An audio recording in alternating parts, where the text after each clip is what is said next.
পাই না। সিয়াসাত হাদিস, তিরমিজি শরীফ, মেশকাত শরীফ, আবু দাউদ শরীফ, বুখারী শরীফ, মুসলিম শরীফ থেকে শুরু করে এমন কোন খণ্ড নাই যেগুলো না, এগুলো প্রকাশ করার জিনিস না, এগুলো আমল করার জিনিস। যেটা আমার নেত্রী শেখ হাসিনা আমল করেন।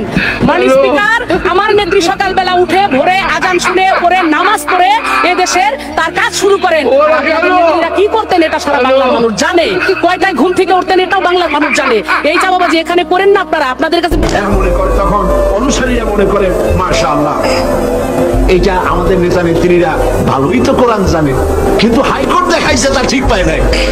পুলিশকে যে দায়িত্ব, যে ক্ষমতা গভর্নমেন্ট দেয়, সরকারি আইনে পুলিশের যে দায়িত্ব আছে, যে পাওয়ার আছে, পুলিশ যদি তার পাওয়ারকে নির্দ্বিধায় যদি এই দায়িত্ব পালন করতে পারত, আমি বলতে চাই গোটা দেশ একটা সুন্দর দেশে পরিণত হয়ে যেত। কিন্তু পুলিশ কি তার দায়িত্ব অবলীলাক্রমে পালন করতে পারে? পুলিশ বহু কষ্ট করে খাগড়াছড়ি আর বান্দরবানের পাহাড় ঘুরে ঘুরে বড় ডাকাতরে ধরে বেড়েছে, বড় চোরাচালানি, স্বর্ণ চোরাচালানকারী বড় একটা ডাকাতরে ধরে বেড়াইছে, জীবনের ঝুঁকি নিয়ে ধরছে। আসামি ধরা কি এত সহজ? গেলেই আসামি কয় যে আমার হাতে হ্যান্ডকাপ পরাই দেন, আমি আসছি, এরকম করে না। জীবনের ঝুঁকি নিয়ে তারপরে পুলিশ গ্রেফতার করে, তাদের গ্রেফতার করলো। পরের দিন টেলিফোন আসলো, হ্যালো চট্টগ্রামের এসপি, বলে হ্যাঁ, তুমি ধরছো কারে?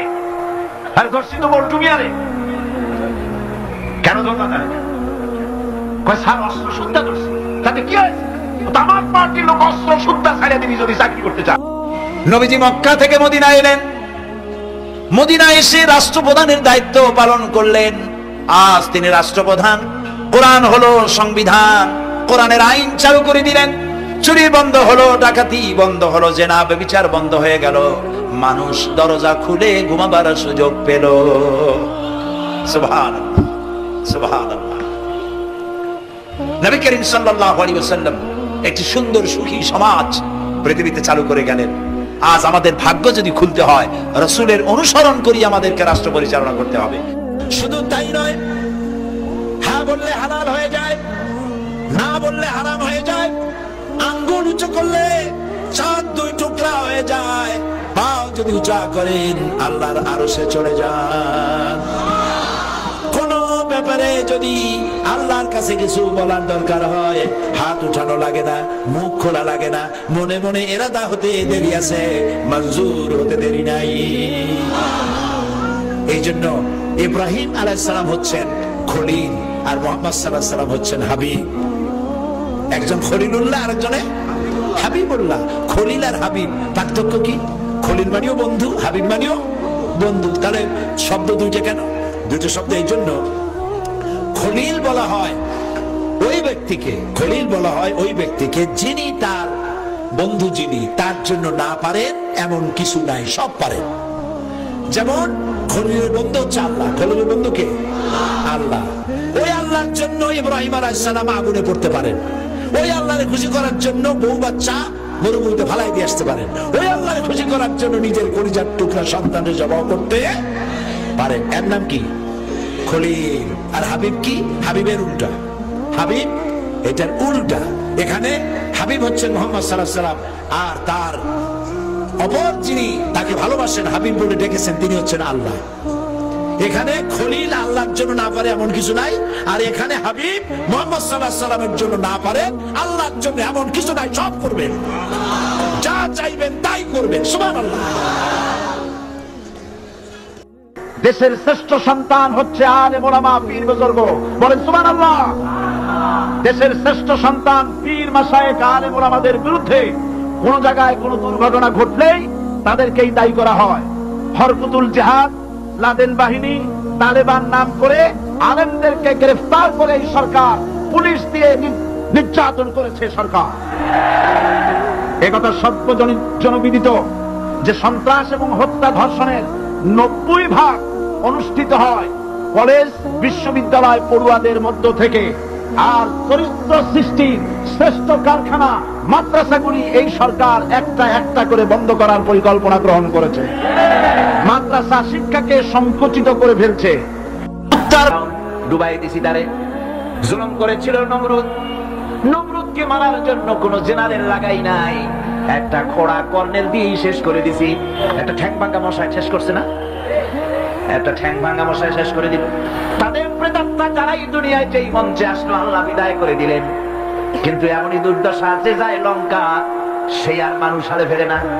নবী করিম, যদি আমি প্রশ্ন করি পৃথিবীতে আল্লাহ যা সৃষ্টি করেছেন এর মধ্যে দুর্বল কারা, কি জবাব দেবেন? পারবেন না হয়তো, এখনই ইখতিলাফ হয়ে গেছে ভিতরে। পৃথিবীর মধ্যে সব থেকে দুর্বল সৃষ্টি আল্লাহ তাআলার মানুষ। আপনি বলবেন দুর্বল কেমনে? আমরা দুনিয়া শাসন করি, প্লেনে চড়ি, গাড়িতে চড়ি, তারপরে ভাঙচুর করি, আমাদের দাবি মানতে হবে, নইলে ঠ্যাং ভেঙে দেব। এত শক্তি আপনার হতে পারে, কিন্তু আপনি সব থেকে বেশি দুর্বল কিভাবে? এই পৃথিবীতে প্রত্যেকটা প্রাণীকে আত্মরক্ষার হাতিয়ার আল্লাহ দিয়েছেন, কিন্তু মানুষের কাছে আত্মরক্ষার হাতিয়ার ওরকম নাই। হাতির কাছে আছে সুর, গরুর কাছে আছে শিং, বাঘের কাছে আছে মোটা মোটা দাঁত আর হাত পায়ের মধ্যে বড় বড় নখ। এগুলো ঠিক কিনা? বল্লা, ভীমরুল, মৌমাছি, বিচ্ছু, তাদের কাছে আছে বিষাক্ত হুল।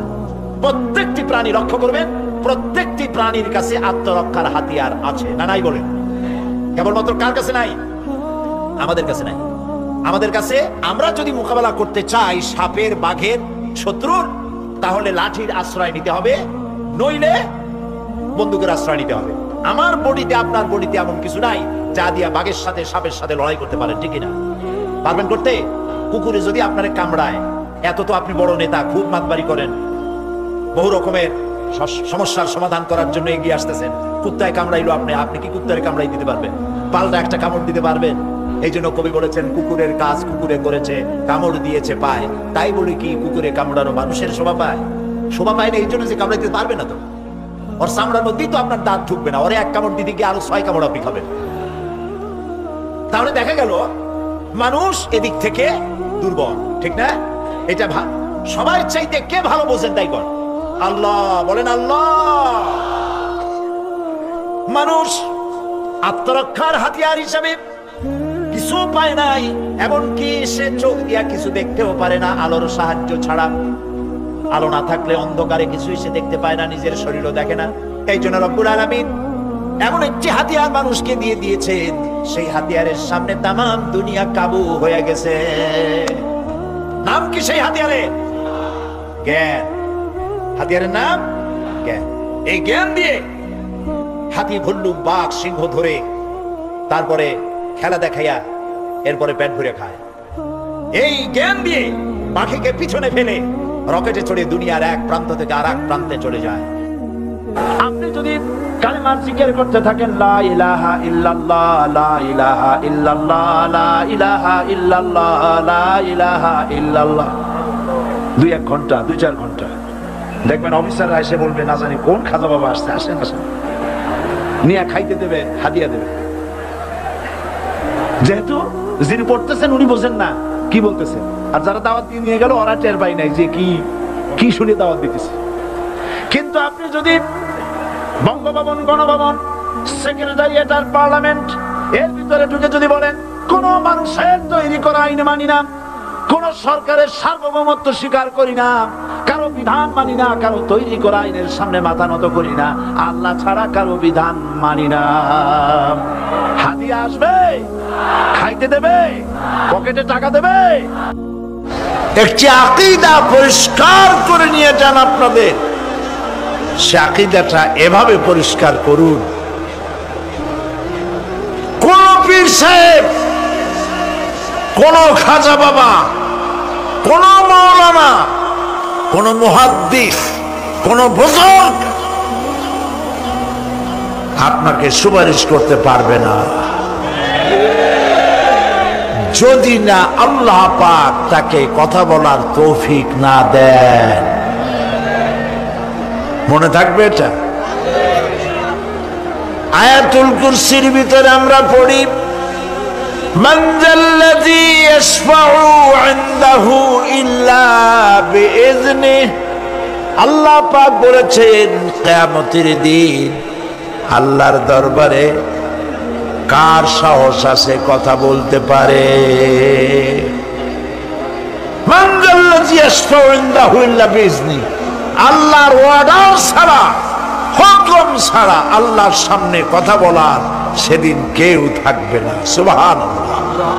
সূরা ফাতিহা পড়েন সবাই আমার সাথে।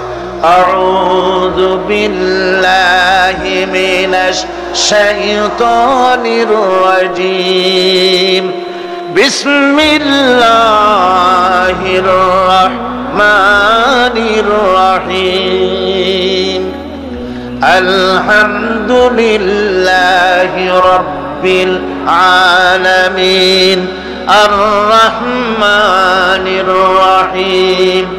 مالك يوم الدين إياك نعبد وإياك نستعين اهدنا الصراط المستقيم صراط الذين أنعمت عليهم غير المغضوب عليهم ولا الضالين আমিন। মুসলমানেরা যদি ক্ষমতায় যায়, দিনদার ইমানদার লোকেরা যদি ক্ষমতায় যায়, চারখানা কাম করবে। জোরে বলেন কয়খান? প্রথম নম্বরে নামাজ কায়েম করবে, 2 নম্বরে যাকাত আদায় করবে, 3 নম্বরে ভালো ভালো কাজের আদেশ করবে, আর 4র্থ নম্বরে কি করবে? সমস্ত খারাপ কাজগুলি 2 হাত দিয়ে তারা বাধা দেবে। বাধা দেবে কি দিয়ে? হ্যাঁ, এইবার দেখা যাচ্ছে কয়েকজনে বলছে, বেশি লোকে ভয় পাইছে। বাধা দেবে কি দিয়ে? হ্যাঁ, এই 2 হাত দিয়ে বাধা দিতে হবে। এই কথাটা কে বলেছেন? না না, আল্লাহ বলেন। আন্দাজে মানলে হইব না, বুঝে শুনে জবাব দিতে হবে। 2 হাত দিয়ে বাধা দিতে হবে। কথাটি কার? রাসূল কারীম সাল্লাল্লাহু আলাইহি ওয়াসাল্লামের। মান রা মিনকুম মুনকারান ফালিয়ুগাইয়িরহু বিয়াদিহি। 2 হাত দিয়ে বাধা দাও। 2 হাত দিয়ে অন্যায়ের প্রতিরোধ করো। আমরা করি না। এই সরকারের আমলে সিনেমার যত ন্যাংটা ছবি রাস্তায় রাস্তায় টানানো। আমি জিজ্ঞেস করতে চাই, এত নোংরা ছবি বাংলার ইতিহাসে কোনদিন টানানো হয়েছে কিনা? একজন সরকার, একটা সরকার প্রধান নারী, একজন নারী সরকার প্রধান, আর তার সময় নারীরা সবচাইতে বেশি লাঞ্ছিত ধর্ষিত হলো। 12 কাজের আদেশ দাও, অন্যায় কাজ থেকে ফিরাও। রমজান মোবারক আসতেছে। চট্টলার সিংহ পুরুষেরা হাত মজবুত করে সিনেমার পোস্টার ছেড়ে আন্দোলন শুরু করে দাও। কোন সিনেমায় নগ্ন ছবি থাকতে পারবে না, কোন রাস্তায় নগ্ন ছবি থাকতে পারবে না।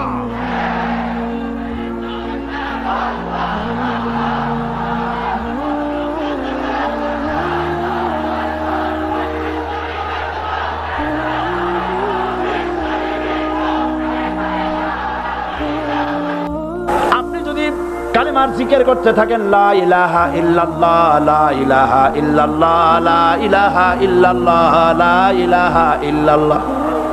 2-1 ঘন্টা, 2-4 ঘন্টা দেখবেন অফিসাররা এসে বলবে, না জানি কোন খাজা বাবা আসছে, আসেন আসেন, নিয়ে খাইতে দেবে, হাদিয়া দেবে। যেহেতু যিনি পড়তেছেন উনি বোঝেন না কি বলতেছেন, আর যারা দাওয়াত দিয়ে নিয়ে গেল ওরা টের পাই নাই যে কি শুনে দাওয়াত দিতেছে। কিন্তু আপনি যদি বঙ্গভবন, গণভবন, সেক্রেটারিয়েট আর পার্লামেন্ট এর ভিতরে ঢুকে যদি বলেন, কোন মানুষের তৈরি করা আইন মানি না, কোন সরকারের সার্বভৌমত্ব স্বীকার করি না, কারো বিধান মানি না, কারো তৈরি করা আইনের সামনে মাথা নত করি না, আল্লাহ ছাড়া কারো বিধান মানি না, হাদিয়া আসবে, খাইতে দেবে, পকেটে টাকা দেবে। আমি দেশের আলেম ওলামা, পীর মাশায়েখ, ইসলামী চিন্তাবিদ, ইসলামী বুদ্ধিজীবী, ইসলামী ব্যবসায়ী, ইসলামী সাংবাদিক সহ বাংলাদেশী জাতীয়তাবাদের আদর্শে বিশ্বাসী, ইসলামী মূল্যবোধ বিশ্বাসী সকল ইসলামী দল, সকল দেশপ্রেমিক জনতা ঐক্যবদ্ধ সীসা ঢালা প্রাচীরের মতো ঐক্যের আহ্বান জানাই সকলের প্রতি। আসুন আসুন আমরা সকলে মিলে আমাদের এই প্রিয় দেশ, 56,000 বর্গ মাইলের এই দেশটি পৃথিবীর বৃহত্তম, দ্বিতীয় বৃহত্তম এই মুসলিম দেশের স্বাধীনতা, সার্বভৌমত্ব, এর অখণ্ডত্ব এবং এখানে কোরআনের রাজ কায়েম করার জন্য আমরা আমাদের জীবনকে বাজি রেখে আমরা সংগ্রাম চালিয়ে যাই। আপনারা কি রাজি আছেন? আমাদের সন্তানদেরকে বাঙালি সংস্কৃতির নামে হিন্দু সংস্কৃতির প্রশিক্ষণ দিয়ে চলছে। শুধু তাই নয়, এখানেই শেষ নয়।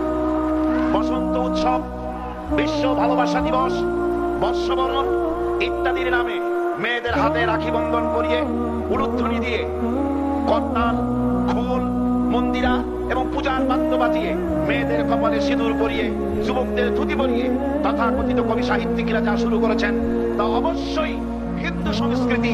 এই সংস্কৃতির সাথে মুসলমানদের কোনো সম্পর্ক না।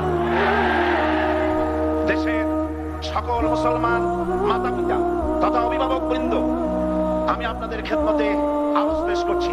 আপনাদের কলিজার টুকরা সন্তান সন্ততি, আপনাদের ভ্রাতা ভগ্নী, তাদেরকে এই বাঙালি সংস্কৃতির নামে যে হিন্দু সংস্কৃতি শুরু হয়েছে তার থেকে রক্ষা করার জন্য এগিয়ে আসুন। বাংলার ঘরে ঘরে, বাংলার রেডিওতে, বাংলার টেলিভিশনে, বাংলার নাটকে, বাংলার সিনেমায় ডাকাত ঢুকেছে। এই ডাকাতদের হাত থেকে দেশকে রক্ষা করতে হবে। দেশে 12 কোটি তৌহিদি জনতার কষ্টার্জিত অর্থ দিয়ে পরিচালিত রেডিও এবং টেলিভিশন ইসলামী মূল্যবোধের বিরুদ্ধে এক অঘোষিত যুদ্ধ পরিচালনা করছে। অবস্থা দৃষ্টে মনে হয় সরকার যেন ইসলামী মূল্যবোধ এবং আদর্শ এ দুটোকেই রামপন্থী এবং বামপন্থীদের হাতে ইজারা দিয়ে দিয়েছে। পত্র পত্রিকায়, সাহিত্য কবিতায়, সিনেমা নাটকে ইসলাম বিরোধী ঘৃণ্যতম ষড়যন্ত্র শুরু হয়েছে। বাড়িতে যে সালাম দেবেন, বউরে সালাম দেবেন। আপনার স্ত্রী আপনার কৃতদাসী নয়, আপনার সমান অধিকার। আপনি সালাম দিবেন, ঘরের মধ্যে মুখ কালো করে ঢুকলেন, বউ কিছু কইল না, আপনিও কিছু কইলেন না, মনে হলো দুইজন বোবা। আপনি ঘরের মধ্যে প্রবেশ করতেছেন, আসসালামু আলাইকুম ওয়া রাহমাতুল্লাহ, গৃহবাসীরা তোমাদের উপর আল্লাহর রহমত নাযিল হোক, সুবহানাল্লাহ বলবেন না? আজকেই এই আমল করবেন, বাড়ি যাই বড় সালাম দেবেন। তবে যাদের কোনোদিন দেওয়ার অভ্যাস নাই তাদের একটা সমস্যা হইতে পারে। হঠাৎ করে সালাম দিলে বউ মনে করবে কপালে দুঃখ আছে, বুঝে আসে, একটু বুঝাই বলে নেবেন। তবে আজকের থেকে সালাম শুরু হবে, ঠিক আছে না ভাই? আজকের থেকে শুরু হবে। বাচ্চাকে বাড়ি থেকে বিদায় করছেন, স্কুলে যাচ্ছে, মা বাবা শিখায় বাই বাই, টাটা, যাই যাই, খাই খাই। একটা কথা হইলো, বাচ্চা বিদায় হচ্ছে, বাচ্চার মাথায় হাত দিয়ে বলেন ফি আমানিল্লাহ, তোমারে আমি আল্লাহর আমানতে ছেড়ে দিলাম। সুবহানাল্লাহ। কিসের বাই বাই, টাই টাই? আমরা মুসলমান, এই মুসলিম ট্র্যাডিশন, মুসলিম কালচার বাঁচায় রাখতে হবে যে কোনো মূল্যে। ছেলেদের নাম রাখতে গিয়ে মন্টু, বল্টু, সেন্টু, ডবলু, আকাশ খাতুন, বাতাস বেগম, একটা নাম হইল। আচ্ছা ভাই, আপনি লক্ষ্য করেন তো, পৃথিবীতে কোন ইতিহাস সৃষ্টিকারী মানুষ বল্টু আর মন্টু জাতীয় নাম আছে? পৃথিবীর কোন আলেম, হযরত মাওলানা বল্টু সাহেব এখন ওয়াজ করবেন? এই যে মাজার দেখতে পান, ইনি হচ্ছেন হযরত পীরে বুজুর্গ খানানে খানান সিরাজুস সালিকিন মিসবাহুল আরিফিন হযরত মাওলানা সেন্টু রহমাতুল্লাহ আলাইহির মাজার আছে? এরকম নাই। আপনি নাম যত খারাপ রাখবেন, আপনার সন্তান গুন্ডা হবে, বদমাশ হবে, চাঁদাবাজ হবে, জিনাকার হবে। নাম রাখবেন মুসলমানি নাম, ভালো ভালো নাম, আরবি নাম। আলেমদের কাছে জিজ্ঞাসা করে নাম রাখবেন যে এই নামটা কি রাখবো আর নামের অর্থটা কি। আন্দাজে আবার নাম রেখেন না। কুয়েতে এয়ারপোর্টে একদিন বাংলাদেশের একজনের পাসপোর্ট দেখিয়া পুলিশেরা হাসাহাসি করতেছে। কারণ কি? কারণ হলো পাসপোর্টধারী যিনি, তার নাম হলো জামাল মিয়া, আর পিতার নাম হলো তরিক মিয়া। জামাল শব্দের অর্থ হচ্ছে উট, আর জামাল মিমে আলেফ দিয়ে যদি হয় তাহলে হয় সৌন্দর্য। এখন জামাল মানে উট, মিয়া মানে 100, ওর নাম 100 উট। আর তরিক মানে রাস্তা, মিয়া মানে 100, ওর নাম 100 উট আর ওর বাপের নাম 100 রাস্তা। 100 রাস্তার ছেলে 100 উট। তা খালি আরবি রাখলে তো হবে না, নামে আরবির অর্থ কি? জি, অর্থবোধক নাম রাখতে হবে। তাহলে আমি বলতেছিলাম রাসূলুল্লাহর হাদিস, প্রথমে দিবেন সালাম, আফশুস সালাম ওয়া আতইমুত তাআম, গরিব মিসকিনদেরকে দাওয়াত করে খাওয়াবেন, বন্ধু বান্ধবদের দাওয়াত দিয়ে খাওয়াবেন। খাওয়া খাওয়াইতে কিন্তু মহব্বত বাড়ে, চক্ষু লজ্জার সৃষ্টি হয়। খালি অপরের পয়সা দিয়ে রিকশা চড়বেন, রিক্সা দুইজন উঠলো, একজনে মেটে চলে গেল, একসাথে দুইজনে খাইলো, আর একজনে খেলাল করতে করতে বাইরে গেল, পয়সা হতো। এই চালাকি এক সময় ধরা পড়ে যায়। এই জন্য মানুষকে বাড়িতে দাওয়াত দিয়ে খাওয়ানো, রাসূলুল্লাহ বলেন দাওয়াত দিয়ে খাওয়া, তাহাদ্দু তাহাব্বু, হাদিয়া দাও, মহব্বত বাড়বে। কারো অসুখ হয়েছে, তার বাড়িতে একটু আঙ্গুর নিয়ে যাও, একটু কমলা নিয়ে যাও। তোমার শত্রু যদি হয়, চক্ষু লজ্জার সৃষ্টি হয়ে যাবে। কান্নাহু ওয়ালিয়্যুন হামীম, দেখা যাবে সে চরম দুশমন ছিল, সে তোমার বন্ধু হয়ে গেছে। সুবহানাল্লাহ বলবেন না? ওয়াসাল্লু আন-নাসু বিন-নিয়াম। আর 3 নম্বরে, মানুষ যখন ঘুমায় থাকে তখন তুমি নামাজ পড়িও। কোন সময় কোন? ও, তাও তো আপনারা জানেন, মধ্যরাতের পরে যখন মানুষেরা ঘুমায় থাকে তখন তুমি নামাজ পড়িও। এ রাত্রে কেন? কারণ মানুষের কাছে সব থেকে বড় ভালোবাসার সত্তাকে বলে, তারপরে আল্লাহ রাসূল। এখন যাকে ভালোবাসি তার সাথে তো প্রেম করতে হবে। প্রেম কি নোটিশ দেওয়া হয়? SMS করে আজকের নয়। কিন্তু ভালোবাসা বিজ্ঞাপন দিয়ে হয় না, মাইকিং করে হয় না। ভালোবাসা হয় কিসে কন্ত? প্রেম কিসে হয়? লজ্জা করে বলতে, করছেন তো এক সময়। গভীরে, রাতে, অন্ধকারে, একাকিত্বে ভালোবাসা হয়। তো মানুষের সবচাইতে প্রিয় হচ্ছেন আল্লাহ তাআলা, প্রিয়তম। এর থেকে প্রিয় আর মুসলমানদের জন্য কেউ হইতে পারে না। দিনের কোলাহল পূর্ণ অবস্থার ভেতর দিয়ে তুমি তার সঙ্গে আবেগময় কণ্ঠে কথা বলতে পারবে না, এটা আল্লাহ তাআলা জানেন। তাই আল্লাহ তাআলা বলেছেন, ওয়াজআলনান নাহারা মাআশা, দিন বানাইছি রোজগার করার জন্য, কাজ করো, বসে থাকবে না। ফাইজা কুদিয়াতিস সালাত ফান্তাশিরু ফিল আরদ, নামাজ পড়া হয়ে গেছে, মসজিদে বসে থাকতে পারবে না। অভিশাপ, জোহরের নামাজে রক্ত হয়েছে, অফিস বন্ধ করে নামাজ পড়ো, জোহর পড়ো, সুন্নত পড়ো। নফল পড়তে পারবে না জোহরের সময়, তাসবিহ পড়তে পারবে না, কারণ এই তাসবিহ পড়ে নফল পড়ে সময় নষ্ট করে পূর্ণ বেতন নিলে বেতন হালাল হবে না। মেডিকেল নিয়ে সুস্থ মানুষ সেল্লা দিতে যাবা, পয়সা হারাম, নেক পয়সা হবে না, হালাল পয়সা কামাই দিতে হবে। সেল্লার নাম বললাম বলে তাবলিগী ভাইরা অসন্তুষ্ট হবেন না, একটা দৃষ্টান্ত দিলাম। আমি তাবলিগী ভাইদেরকে শ্রদ্ধা করি, সম্মান করি, তারাও দ্বীনের কাজ করছে। সুতরাং মসজিদের ভেতরে আপনি নামাজ পড়ে আল্লাহ তাআলা বলছেন কি শোনেন, ফরজ, ফাইজা কুদিয়াতিস সালাত ফান্তাশিরু ফিল আরদ, নামাজ পড়া হয়ে গেছে, বেরিয়ে যাও। কোথায় যাও? দুনিয়ায় যাও, হাটে যাও, বাজারে যাও, কলেজে যাও, কারখানায় যাও, আদালতে যাও, শিক্ষা প্রতিষ্ঠানে যাও, চাষ করতে